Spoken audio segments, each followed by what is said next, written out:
កូនសូមលើកត្រៃគ្រឿងជ័យវ៉ា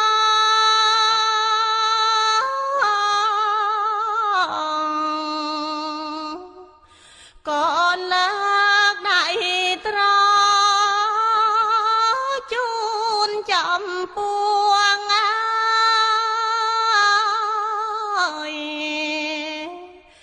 នឹងគ្រឿងបរិខាសំតាងអង្គរួមកូនស្មោះស្មោះអើយសូមលើកថ្វាយឥឡូវថ្ងៃនឹង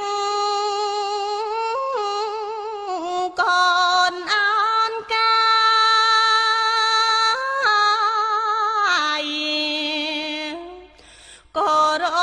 ក្រាមថ្វា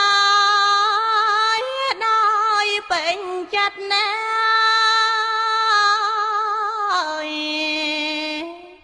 បងប្អូនទាំងឡាយមកចំចិត្តកឹកកងសន្ធឹក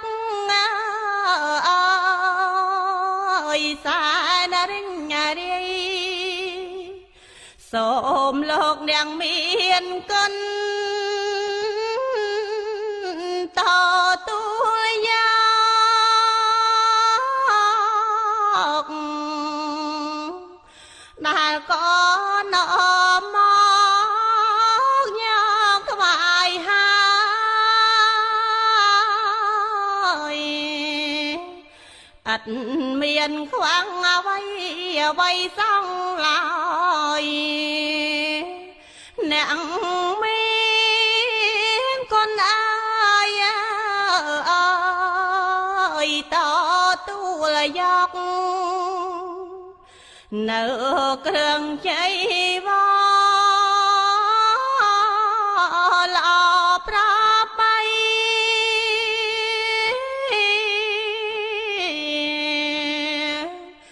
ដែលកូនលោកលៃនាំគ្នាធ្វើ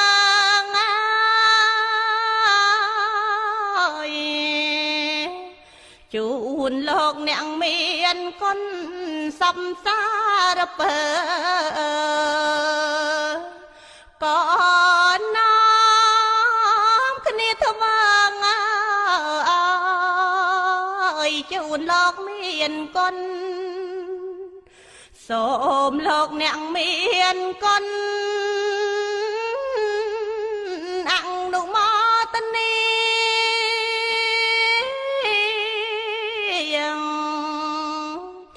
កូនមានសាធិ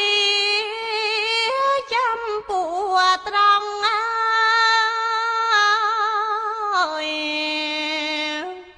សូមចិត្តអ្នកមានគុណសំខំផ្ចង់ផ្ដោតចិត្តតម្រង់អើយទទួលអនុមោទនា